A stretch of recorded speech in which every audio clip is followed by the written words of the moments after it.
Nous saluons nos téléspectateurs, bonjour, nous sommes dans l'émission Eni di Choses Atilesia. Nous avons la chance d'accueillir dans notre studio de Patchis TV des invités. Nous avons la chance d'avoir Monseigneur Archevêque de Kananga, il est président de la CEIAC. Nous avons l'occasion d'avoir le secrétaire général de la CEIAC. Nous avons aussi le père Vedaste, recteur du grand séminaire. Ils vont se présenter dans quelques instants. Nous allons commencer à parler de la CEIAC qui s'est tenue au Rwanda il y a quelques jours. Nous allons d'abord nous présenter. Nous demandons au Monseigneur de vous présenter. Vous venez de quel diocèse? Je m'appelle Monseigneur Marcel Madila Bassarouka. Je suis archevêque métropolitain de Kananga, en République démocratique du Congo. Merci beaucoup. Vous présentez, mon père. Je suis l'abbé Jean-Pierre Badidike. Je suis du diocèse d'Exangana, République démocratique du Congo. Je suis le secrétaire général de la CEIAC. Merci beaucoup. Mon père. Je suis l'abbé Vedaste Kaisabe. Je suis le recteur du grand séminaire Philosophicum de Kabgaï. Merci beaucoup. Nous sommes ici, on va parler de la CEIAC. Pour les auditeurs qui ne connaissent pas la CEIAC, Monseigneur, qu'est-ce que la CEIAC? La CEIAC, d'abord c'est un sigle qui signifie Association des conférences épiscopales de l'Afrique centrale. C'est-à-dire les trois pays, le Congo, le Rwanda et le Burundi, qui sont dans cette association-là. Ce sont des associations qui existent à travers toute l'Afrique et à travers d'autres pays. Mais pour l'Afrique centrale, ça s'appelle ACEIAC. Merci beaucoup. Mon père, vous êtes secrétaire de la CEIAC, bien sûr. Vous connaissez les rouages de la CEIAC. Quelles sont les activités dans la CEIAC? Parlez-nous de la CEIAC. La CEIAC est un instrument de communion ecclésiale pour les évêques de l'Afrique centrale. Donc, les évêques dont les conférences relèvent des trois pays, le Burundi, la République démocratique du Congo et le Rwanda. Ça fait 64 diocèses. C'est quand même un grand espace de communion ecclésiale. Il y a 47 diocèses au Congo, 9 au Rwanda, 8 au Burundi. Les évêques se concertent régulièrement pour asseoir une pastorale d'ensemble. Quelles sont les préoccupations qui peuvent être menées de façon concertée, chaque diocèse gardant bien entendu son autonomie. Les activités sont nombreuses. Les évêques ont conçu des statuts et ces statuts prévoient comme organe l'assemblée plénière. C'est une réunion jusqu'à présent de tous les évêques, tous les 64 évêques, plus les évêques auxiliaires et les cardinaux aussi, même s'ils pouvaient être émérites. Puis il y a le comité permanent. Le comité permanent, c'est comme un organe exécutif qui gère la CEIAC au quotidien, qui se réunit une fois à l'an de façon rotative. Puis il y a la présidence de la CEIAC et du comité permanent. Alors j'en profite pour dire que Monseigneur Marcel Madila, archevêque de Kananga, c'est l'évêque président de la CEIAC. Le président de la CEIAC pour un mandat de 3 ans renouvelable une fois. Il vient de remplacer Monseigneur Smarad Boniteke, évêque de Kabgaï. Et c'était le tour du Rwanda, maintenant c'est le tour du Congo.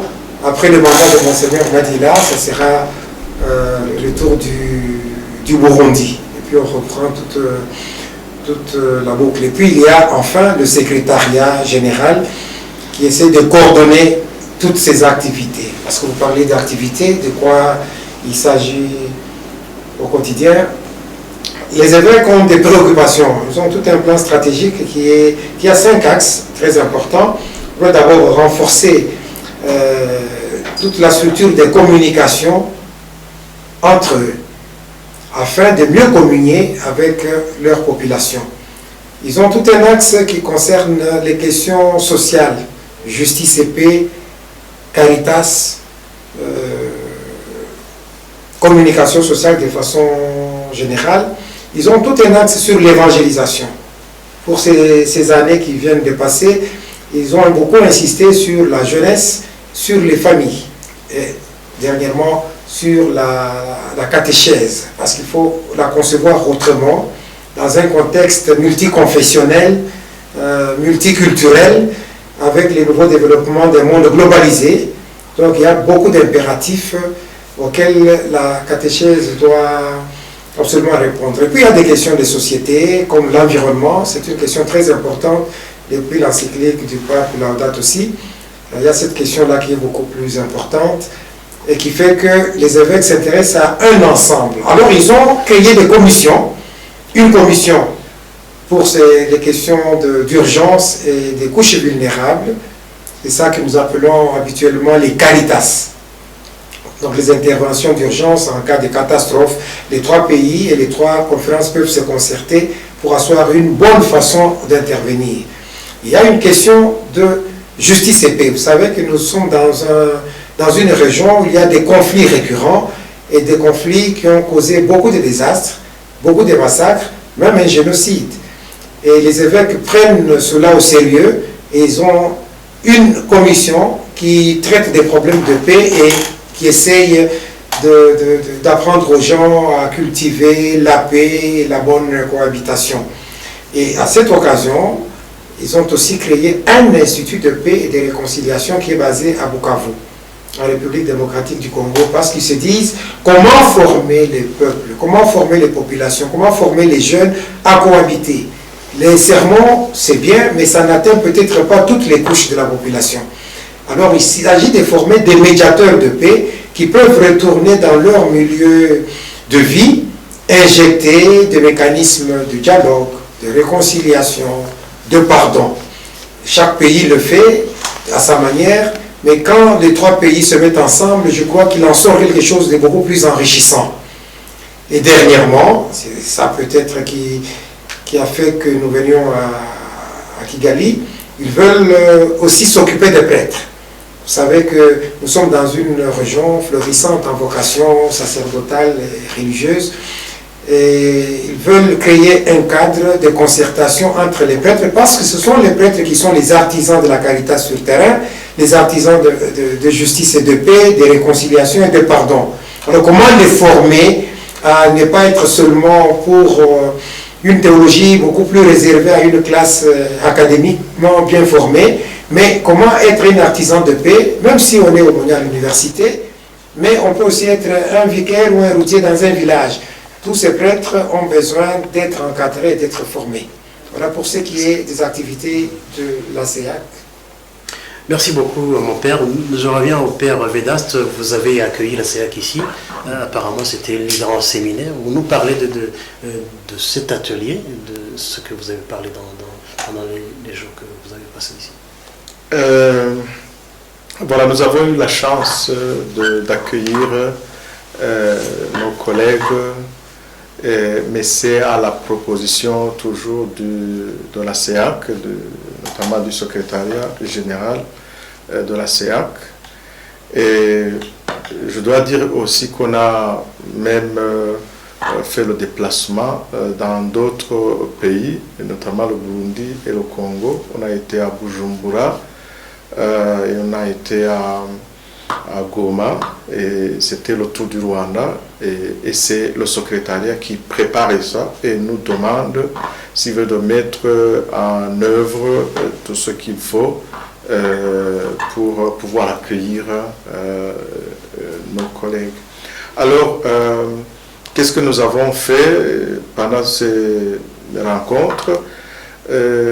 Il y avait sur demande de nos évêques de la CEAC, ils voulaient que, si vous voulez, dans nos séminaires, nos grands séminaires, il y ait une sorte d'intégration de l'enseignement social de l'Église, disons dans le programme de ce que nous enseignons, et ils aimeraient qu'il y ait une place visible, une place importante dans ce que nous donnons comme cours, comme enseignement. Alors, ils avaient ce souci-là de la formation, parce que le prêtre est appelé à faire sa mission au milieu de la population, une population qui a ces difficultés, ces défis. Et alors, quand on ne s'intéresse pas à ces défis, on finit par, si vous voulez, prêcher dans le désert parce qu'on n'arrive pas, si vous voulez, à cibler, disons, l'essentiel de notre mission. Alors aujourd'hui, nous sommes très heureux parce que peut-être il vous le dira le secrétaire, on est arrivé à un document qui a été travaillé par, disons, les experts, mais en partant des idées qui ont été données au cours de ces rencontres des formateurs dans des grands séminaires. Et nous tenons à remercier Monseigneur l'archevêque de Kananga, Marcel Madila, qui a fait le déplacement et qui a soutenu tout ce que nous avons fait pendant notre atelier. Et nous remercions le secrétariat général qui a bien organisé. Et nous rendons grâce au Seigneur parce que nous avons terminé cet atelier et nous avons pu, si vous voulez, toucher le document qui pourra servir nos églises et notamment nos séminaires. Aussi, Monseigneur archevêque de Kananga, on a parlé des institutions, de comment vous fonctionnez, la SEAC, mais un catholique, un chrétien de Kananga, de Bujumbura, de Kisangani, de Kigali, quel est l'impact sur les laïcs dans nos régions? On ne peut pas mesurer l'impact de l'atelier maintenant parce que nous venons de le faire. Le travail a été fait, les réflexions ont été données, et puis des pistes de solutions aux défis que nous devons relever, notamment dans la formation des prêtres. Il faut maintenant attendre que cela soit mis en route, que dans les maisons de formation, on puisse s'approprier le travail qui a été fait, qu'on puisse explorer les pistes et qu'on forme les prêtres justement à ce que nous avons essayé de trouver comme piste pour une évangélisation plus efficace. Et c'est alors qu'on pourra parler de retombées et toucher du doigt l'impact de cet enseignement social de l'Église, globalement. Oui. Merci beaucoup. On revient au document. Mon père, parlez-nous de ce document sur l'enseignement de la doctrine sociale de l'Église. Vous présentez. Donc en septembre 2017, tous les évêques d'Afrique se sont rencontrés à Dakar, au Sénégal, pour réfléchir sur leur rôle par rapport au service de la charité. Parce que la charité reflète la nature intime et propre de l'Église, comme disait le pape Benoît XVI. Et en parlant de leur rôle, qui est suppléé par des prêtres sur terrain, dans les paroisses, dans les différentes structures des institutions, ils se sont rendus compte qu'il y avait un petit fossé entre toute la formation reçue au séminaire et la vie pratique. Parfois, il y avait de bonnes théories apprises au séminaire, mais quand les prêtres sont sur le terrain, ils rencontrent des difficultés. Alors, ils ont commencé à chercher des solutions. Ils se sont dit, une des solutions, c'est insérer l'enseignement social de l'Église dans leur parcours, non pas comme un cours théorique, mais un cours transversal à travers toutes les disciplines qui sont présentées. Comment chaque discipline va aborder sa spécialisation ou sa spécialité en tenant compte de la doctrine sociale de l'Église. Alors à qui devait-il s'adresser? Aux formateurs, donc aux responsables des grands séminaires. Comme ça, ils ont demandé aux responsables des grands séminaires de réfléchir d'abord eux-mêmes. C'est eux qui constatent, qui sont à la source de cette formation, mais qui vivent avec d'autres prêtres et qui peuvent dire, ça, nous n'avions pas formé dans ce sens-ci, ça, c'était peut-être un raté, ça, c'est à améliorer. Alors, on a conçu un processus, d'abord d'une auto-évaluation de nos grands séminaires, la manière dont la formation est organisée et dispensée. Et on a fait tout un constat et on a trouvé que pour pallier à ça, il fallait un outil. Non seulement introduire une formation sur l'enseignement social de l'Église, mais introduire l'enseignement comme outil pour résoudre ce fossé. Alors, les recteurs ont fait une première réunion à Bujumbura. Alors là, il y a eu une critique sur tout ce qui se fait de bon. et ce qu'ils remarquent comme de pas des lieux d'amélioration. Après, ils se sont rencontrés à Goma pour dire oui, qu'est-ce que nous pouvons apporter concrètement et quel contenu donner à cet enseignement social de l'Église. Ce n'est pas écrire un nouveau livre, ce n'est pas concevoir une nouvelle théorie, mais comment, à partir de ce qui existe, nous pouvons améliorer ce que nous faisons déjà. Alors, comme ils avaient fait l'autocritique de la manière d'enseigner, de la manière de programmer la formation des contacts des séminaristes, de leur prise en charge, non seulement par eux comme formateurs, mais par tous les acteurs et toutes les couches de la population, les parents, les familles, les paroisses. Chacun a sa part de responsabilité dans la formation qui est donnée. Et puis, nous sommes des Africains. On a dit, mais est-ce qu'il n'y a pas un moyen aussi d'insérer une façon africaine d'éduquer? Alors cela a dit, bon, il faut aboutir à un instrument dont chaque formateur peut se servir, qu'il donne le cours de morale, ou le cours de christologie, qu'il donne le cours de philosophie, ou de la métaphysique, ou de la psychologie.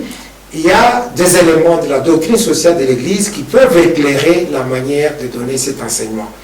Voilà comment, et ils ont reconnu que nous avons besoin d'autres experts sur toutes ces matières-là pour nous donner nous indiquer la meilleure façon de procéder afin de pouvoir améliorer notre façon d'enseigner.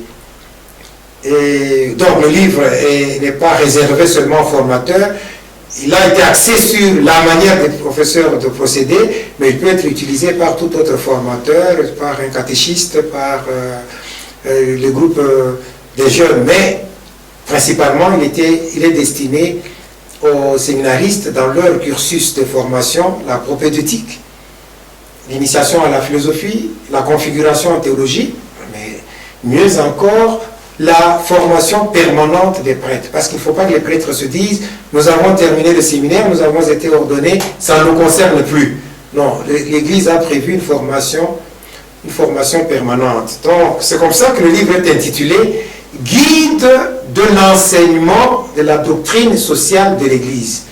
Comment enseigner la doctrine sociale de l'Église dans les maisons de formation sacerdotale de la zone ASEAC. Alors, on a produit des modules pour la propédeutique, des modules pour la philosophie, des modules pour la théologie. Mais avant cela, on a dégagé une nouvelle façon de faire.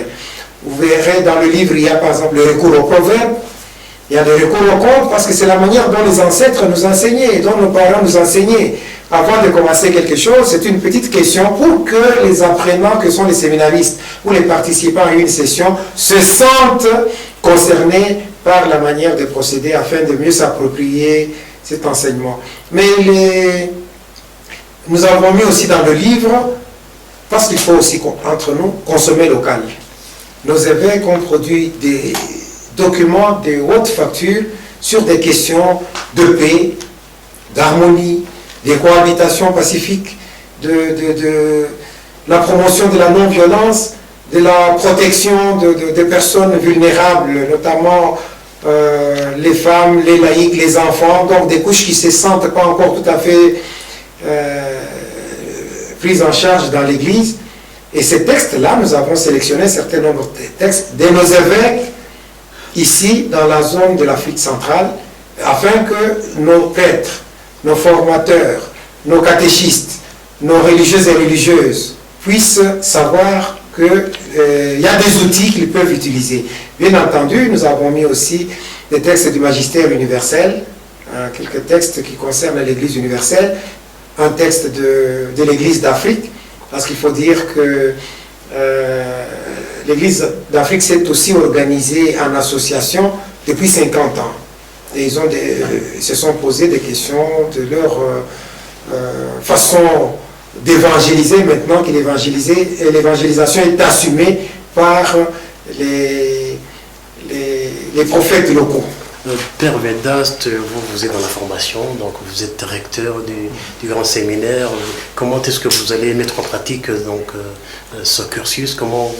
Quel profil pour un prêtre d'aujourd'hui, et de demain aussi, donc, Le gros a été mis dans le livre parce qu'il y a, comme il a dit, il y a des modules pour la philosophie, des modules pour la théologie et des modules pour disons, la propédeutique ou bien la formation spirituelle. Alors, ce qu'il y a là-dedans, ça va nous servir parce que c'est une matière, comme il a dit, transversale. Ça va se retrouver dans plusieurs matières que nous donnons normalement. C'est question d'y ajouter chaque fois un chapitre qui s'insère disons, dans le cours en question.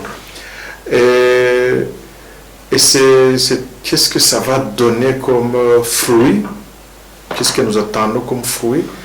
Effectivement, il y a quelque chose qui manquait dans la formation de nos prêtres aujourd'hui. Ce sont des gens qui sont bien outillés intellectuellement parlant, qui savent bien le droit canon, qui savent bien le dogme, qui savent bien la théologie en général, mais ils n'étaient pas outillés en matière de comment s'insérer ou bien comment mener ce ministère dans un monde qui est le sien, de sorte que un intellectuel, un prêtre intelligent, il puisse aussi être intelligent sur terre. Il y avait une différence entre, disons, les recettes ou bien la matière qu'on possède et la façon, si vous voulez, de mener sa mission sur terre. Alors, ça va nous aider à former les gens, je dirais, équilibrés et qui peuvent, si vous voulez, savoir, disons, faire face aux défis du terrain sur lequel nos prêtres travaillent. Et ça va nous aider et je pense que je dirais que c'est vraiment une chance que nos évêques l'ont remarqué et que ça a été, si vous voulez, donné comme recommandation et qu'aujourd'hui on est arrivé quand même à voir un document qui pourrait aider. Et nous espérons qu'il y aura des fruits et nous espérons que aussi la grâce de Dieu va travailler à travers les formateurs. Merci. Et comment vous avez trouvé l'ambiance ici au Rwanda? Le secrétaire nous a présenté le livre. Comment est-ce que vous allez le communiquer pour que ça aide aussi des laïcs? Enfin, votre dernier mot, Monseigneur. Nous avons même eu les encouragements de Monseigneur Smara qui était en partance pour l'Europe, mais qui nous a adressé de mots très forts et qui a promis de prier pour que ces travaux réussissent. Je crois que nous pouvons être satisfaits du résultat de nos assises et qui se concrétise par la publication de cet ouvrage que nous tenons entre les mains, donc ce qui est entre les mains du secrétaire, sur l'enseignement social de l'Église destiné principalement aux formateurs de séminaires. Mais ce livre peut aussi être utile à tous les protagonistes de la formation sacerdotale à tous les niveaux, c'est-à-dire au niveau de la famille, au niveau des jeunes dans les paroisses, au niveau des curés, des vicaires, qui peuvent aussi s'en servir pour parler un langage approprié à notre jeunesse. J'en profite pour adresser justement un message à tous ceux qui nous écouteront, c'est-à-dire les chrétiens, nous partageons les mêmes frontières, mais nous partageons aussi les mêmes questions, les mêmes défis, et pour leur dire qu'il y a là un instrument qui est mis à notre disposition. Nous espérons qu'on en fera large diffusion, surtout vous les hommes de médias, les femmes de médias, vous en ferez large diffusion afin que nos fidèles puissent s'approprier donc cet instrument de travail et que ça donne les résultats attendus par nos évêques. Voilà notre souhait. Et donc nous souhaitons aussi que de ce travail que nous venons de produire, de l'enseignement qui sera donné, on puisse donner à l'Église et à notre zone ACA des prêtres équilibrés, bien formés et capables de faire face aux défis qui sont les nôtres. Merci beaucoup, Monseigneur Archevêque de Kanaga, et de votre visite aussi à Patchis TV. Merci beaucoup. Merci. C'est moi qui Nous vous remercions remercie. le Père secrétaire général de la CEIAC. Merci beaucoup, mon Père. Merci. Et nous remercions bien sûr mon Père et recteur du Grand Séminaire de Calgary Philosophicum. Merci. Merci beaucoup pour nous avoir accueillis et merci aussi pour Son Excellence Monseigneur l'archevêque, le secrétaire et tout le groupe qui n'est pas ici dans le studio avec nous. Et nous, au Rwanda, nous avons eu la chance parce que les 3 jours que nous avons, la messe a été chaque fois célébrée au séminaire, au grand séminaire philosophico. Et aujourd'hui, nous avons eu la chance de visiter aussi la propédeutique de Lutongo. Donc, je remercie vraiment les participants et merci Patchis TV. Nous espérons que vous pourrez chaque fois diffuser les nouvelles de la CEIAC. Chers téléspectateurs, donc c'est la fin de l'émission. Nous avons eu la chance de connaître un peu plus sur la CEIAC. On nous a présenté le livre sur l'enseignement de la doctrine sociale de l'Église et qui sera vulgarisé par les communicateurs, donc pour que tout le monde sache de quoi il parle. Et nous remercions tous ceux qui ont suivi cette émission et à la prochaine émission sur Patchis TV.